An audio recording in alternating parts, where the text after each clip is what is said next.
Module 4, Modeling and Simulation of Physical Systems.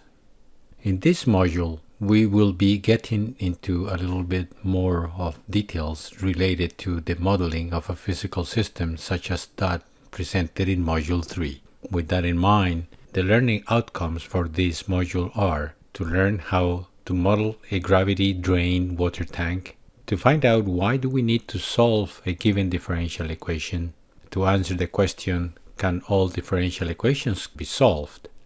To see the role of integral calculus in solving differential equations, and finally, to learn how computers and numerical integration can be used to analyze dynamical systems once a differential equation model is available.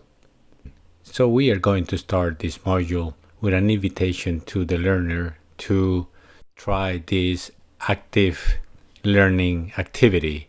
As explained in the text and is shown on the drawings, the idea is to get a 300, 400, 500 or so milliliters straight plastic bottle and drill a hole, maybe a 1/8 of an inch drill at the bottom side of the bottle, so we can use it to fill it up with water and repeat yourselves some of the activities that are displayed in this module. Opening the hole at the bottom of the plastic bottle and placing it under the faucet is a simple and very instructive way to see what a dynamic equilibrium is and how can a differential equation be used to model. The idea is to place the bottle under the faucet in the sink. That's the easiest way to go about this, and you will realize that if the amount of water is too little into the bottle, the level will not rise inside this plastic bottle. If we open too much the faucet, the water will eventually come off the top. And if we play with it very carefully, we will find by ourselves that there will be a setting on the faucet that will match the inflow to the outflow.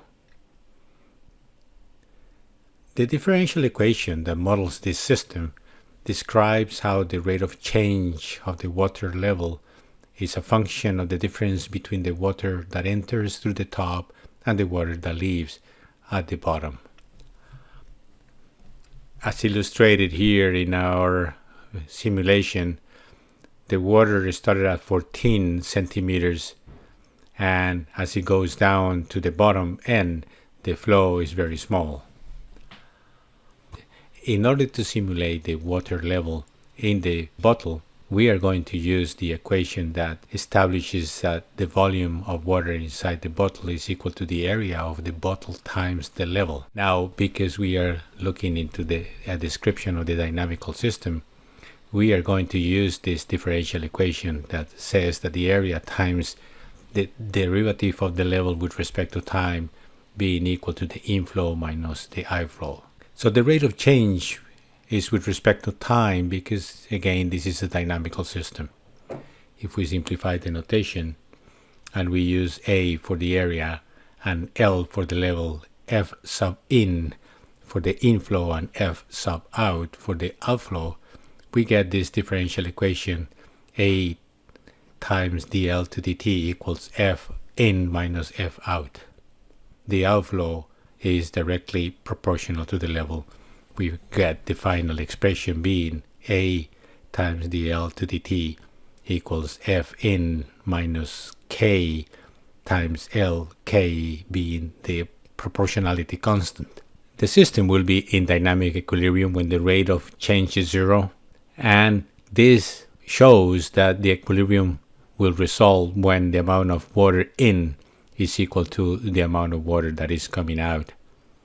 In the simulation that we also show in the module number 3, we see the result of us stopping the water from coming out at the bottom and seeing the level going up from 6.5 to 9.2. And as soon as we let the finger off the hole, the water will eventually get back to 6.5 centimeters. So what is important to see here is that the system actually looks back to reach what is called a dynamic equilibrium, where we are balancing the inflow to the outflow. There is no control associated to this. If we replace the area of the bottle A by 32.2 centimeters square and having the proportionality constant equal to 0.4, the full differential equation becomes 80.5 times dl to dt plus L of t equals 2.5 F in. The integration of dl yields the expression for the level, and this expression is known as the closed form solution of the differential equation. It is possible in this particular case to find a solution, and the solution is L of t equals to 2.5 times 1 minus e to the minus t over 80.5 times inflow.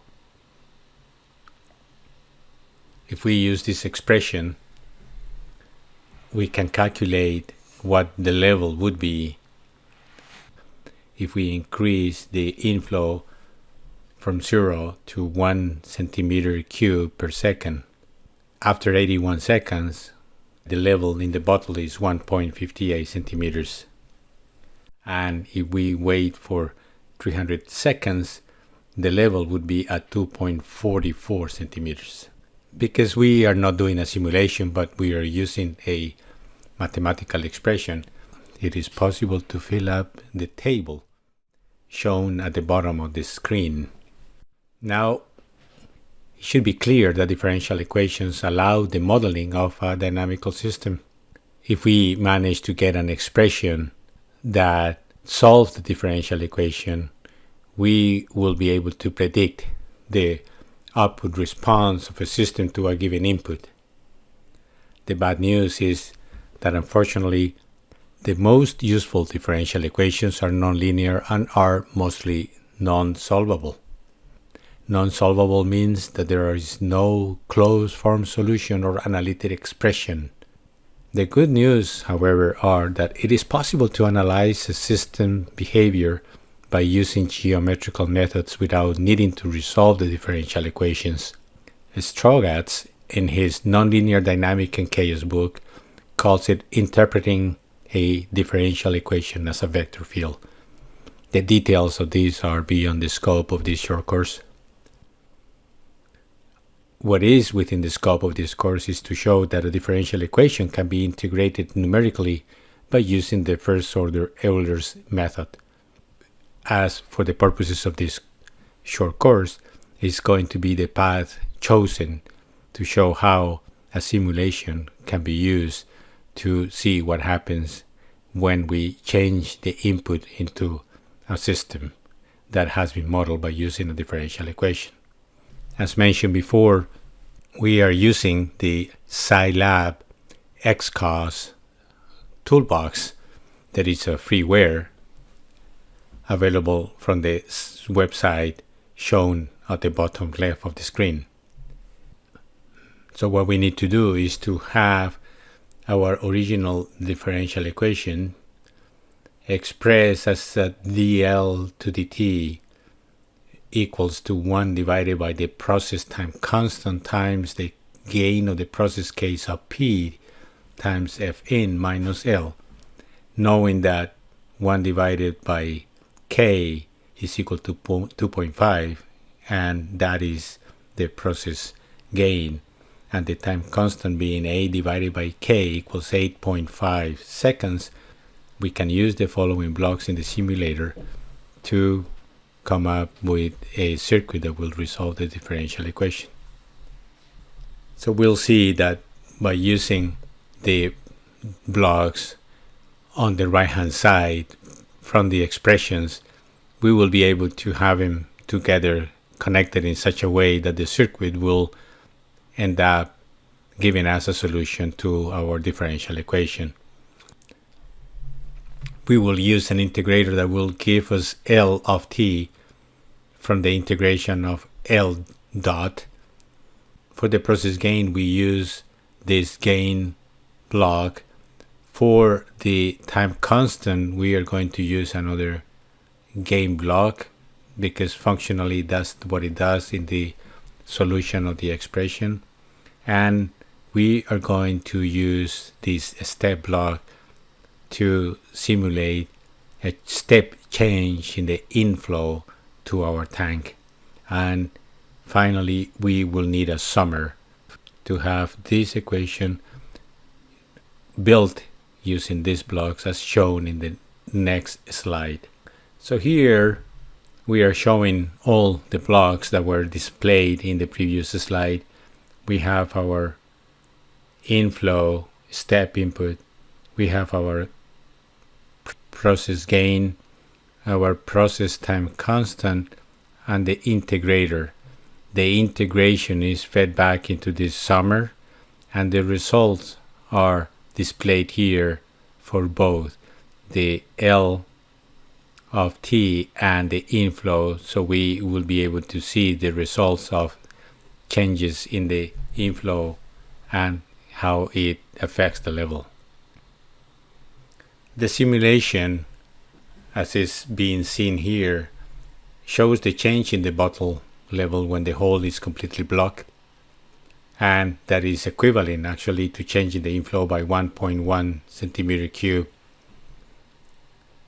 Now on the trend you can see how a change of about 1.1 centimeter cube per second is actually going to bring the level to about 9.2 as it was shown on the simulation.